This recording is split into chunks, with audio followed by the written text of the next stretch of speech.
Action.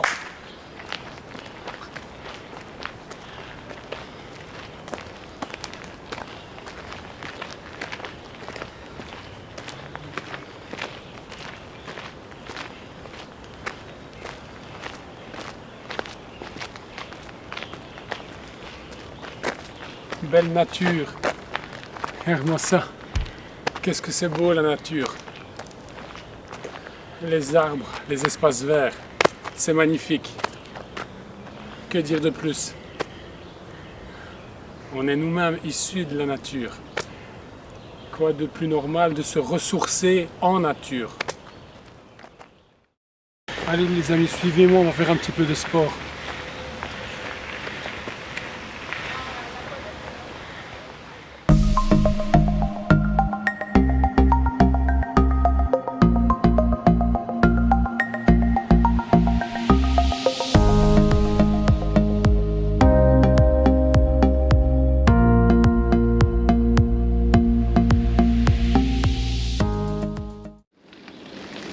J'ai besoin de ça. J'ai besoin de connecter avec l'environnement, d'apprivoiser l'environnement, d'apprivoiser, je pense, cette première prise de contact avec l'objectif et de voir le rendu. Qu'est-ce que ça donne? Qu'est-ce que ça m'inspire?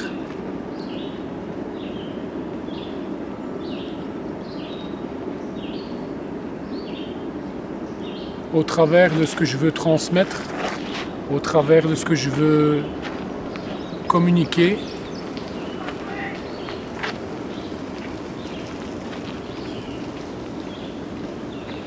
Ouais, c'est ça. C'est prendre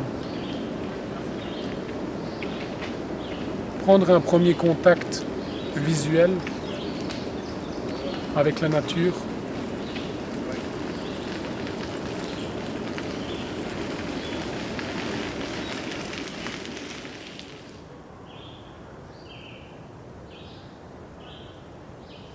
Je crois que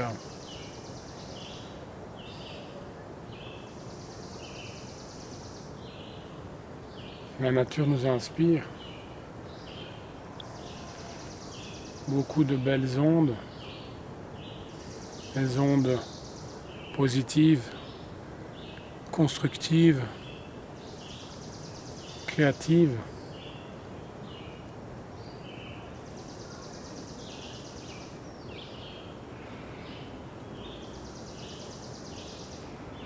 Et la nature nous rappelle une chose essentielle et fondamentale.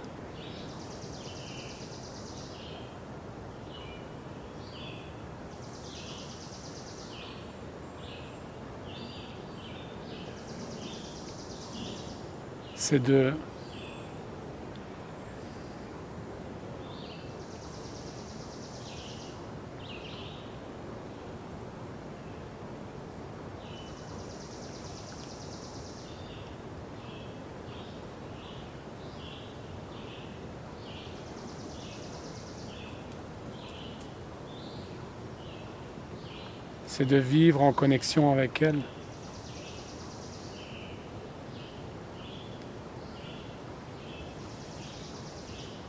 La nature est calme en toutes circonstances.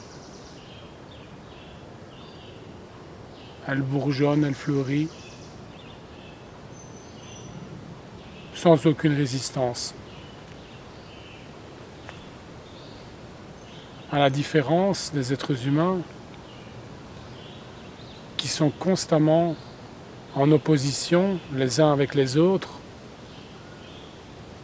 qui sont constamment en guerre les uns avec les autres, qui sont constamment en lutte constante les uns avec les autres, sans se rendre compte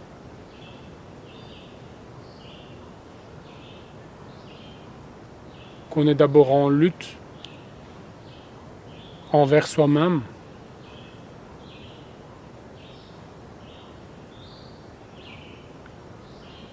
et en résistance.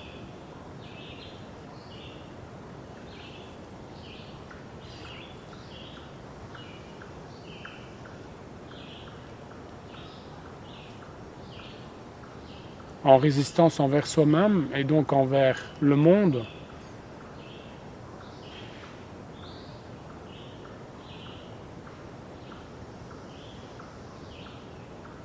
La nature nous enseigne la vérité,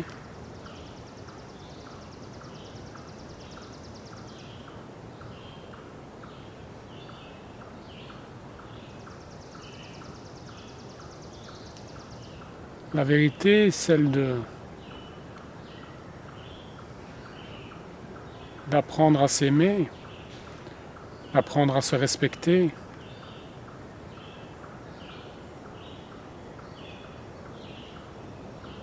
d'apprendre à s'accepter.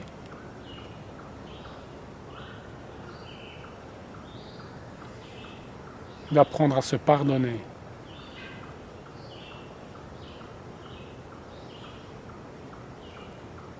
D'apprendre à se faire confiance.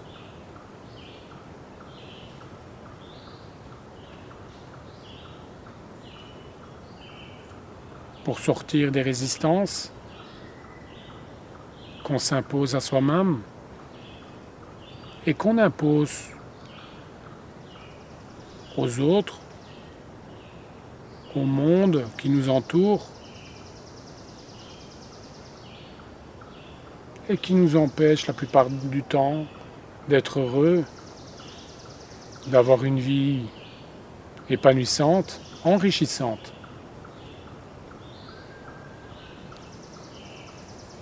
La plupart des gens sont dans leur masque social.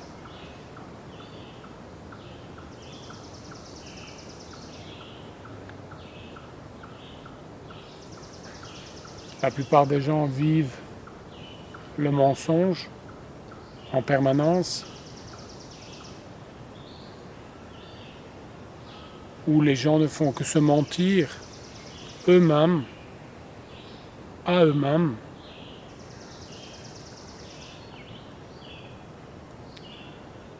Et ils finissent par croire à leurs propres mensonges comme des vérités absolues.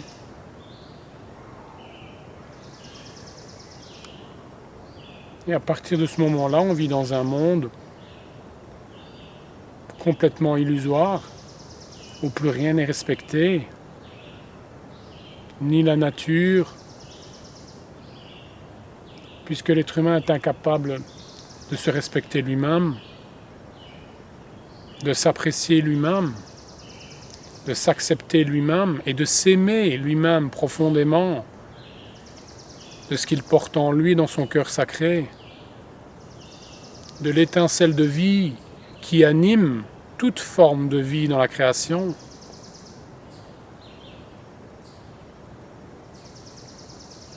Et cela a créé tant de douleurs, tant de souffrances dans le monde, dues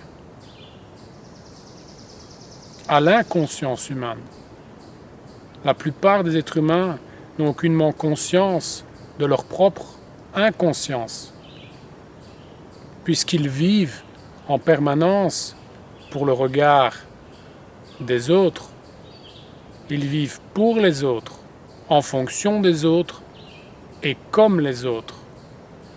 Et cela crée tant de peur, tant de blocages, tant de blessures, tant de souffrances, où la plupart des gens ont peur d'être eux-mêmes. Pourquoi ?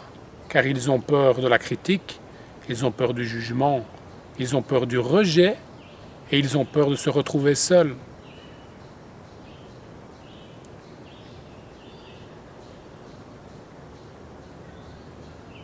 C'est ça l'inconscience humaine, les amis. C'est de croire qu'on est pleinement conscient, et l'inconscience se manifeste au travers des paroles et au travers des actes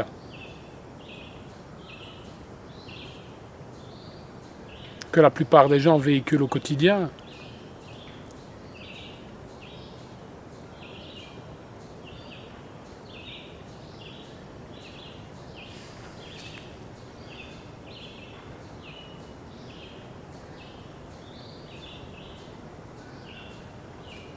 La nature n'oppose aucune résistance.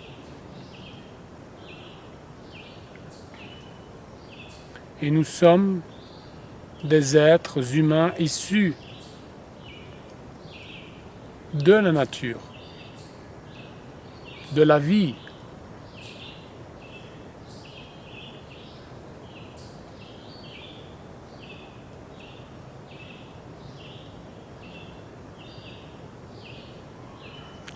L'important, à mon sens, c'est d'apprendre à se connaître. Et se connaître, c'est se connaître soi, de l'intérieur. Et non comme la plupart des gens pensent se connaître, de l'extérieur. Là où ils ont été définis depuis leur plus tendre enfance, par la famille, les amis, la société. La plupart des gens, les gens en général, sont le produit préfabriqué de la société. Et les gens pensent être libres. Ils vivent précisément l'illusion de la liberté.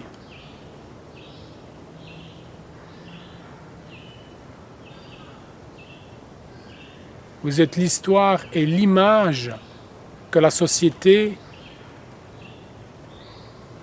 a fait de vous, que la société a construite pour vous.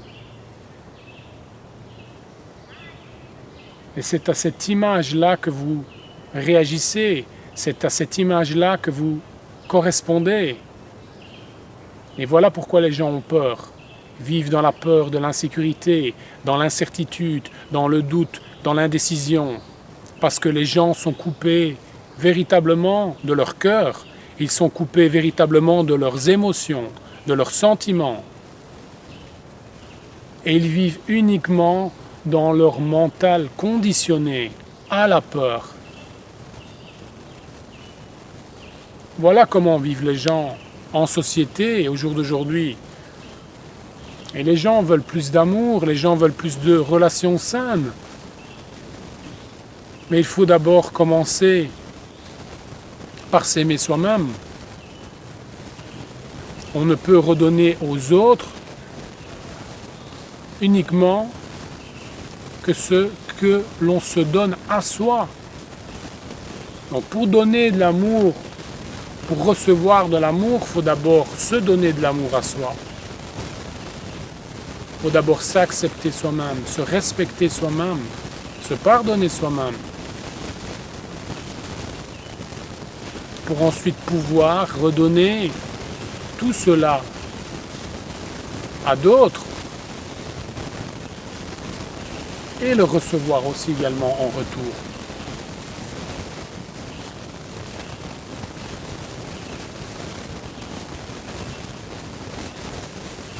Rien n'est le fruit du hasard. Le monde dans lequel nous vivons aujourd'hui est le fruit de l'inconscience collective humaine.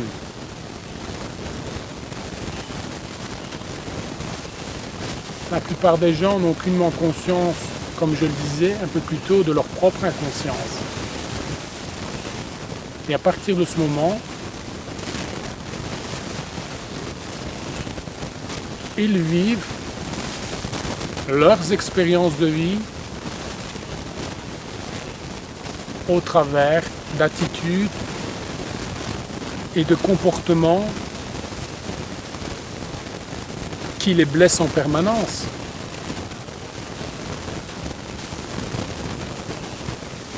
L'être humain est doté d'un outil extraordinaire,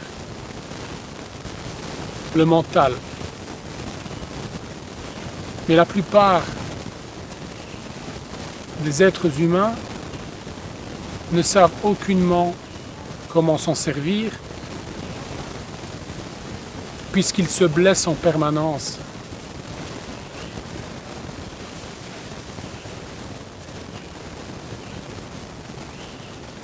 Par l'intermédiaire des stéréotypes de la société, des standards que la société impose.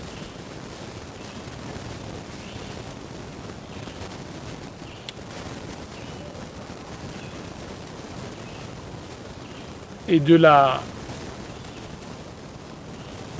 l'irrespect que l'être humain a envers lui-même.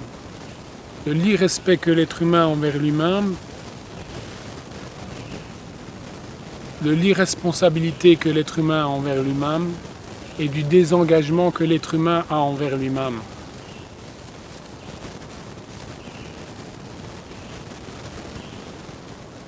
Pour respecter le monde, il est important d'abord de se respecter soi et respecter. Se respecter soi, c'est respecter ses besoins, ce qui est important pour soi, ce qui vibre en soi. Chacun porte en lui sa vérité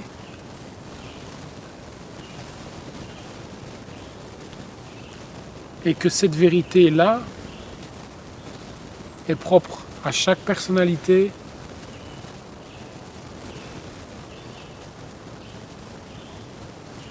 et il n'y a aucune opposition à avoir. C'est juste un respect des idées,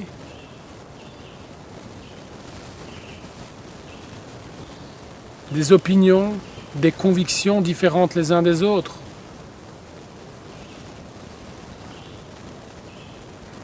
On est tous sur le même chemin, mais à des niveaux de compréhension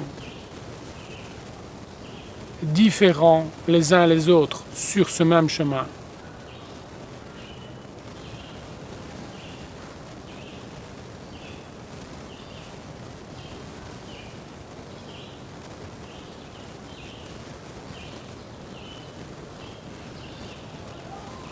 Prendre conscience de sa propre inconscience, c'est oser être une personne vraie et authentique envers soi-même. Pour pouvoir l'être ensuite avec autrui, avec les gens qu'on aime. Et à partir de ce moment, on peut développer des relations saines, des relations épanouissantes, enrichissantes, des relations positives, constructives, créatives.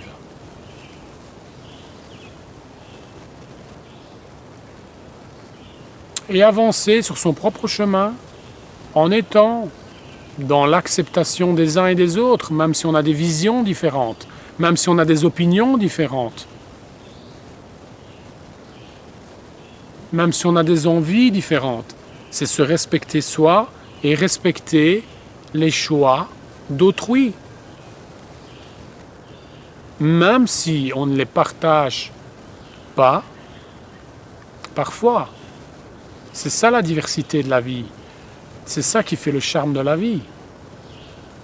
C'est qu'il y a tellement de différences en apparence, et que toutes ces différences nous rapprochent tous les uns les autres afin de s'unir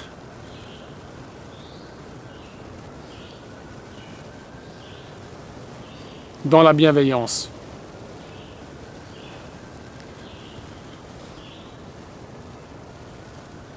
Voilà, c'était ma capsule d'introduction. Il y en a d'autres certainement qui suivront par la suite. Je vous remercie pour votre attention et je vous donne rendez-vous dans la prochaine capsule. D'ici là, prenez soin de vous. À bientôt.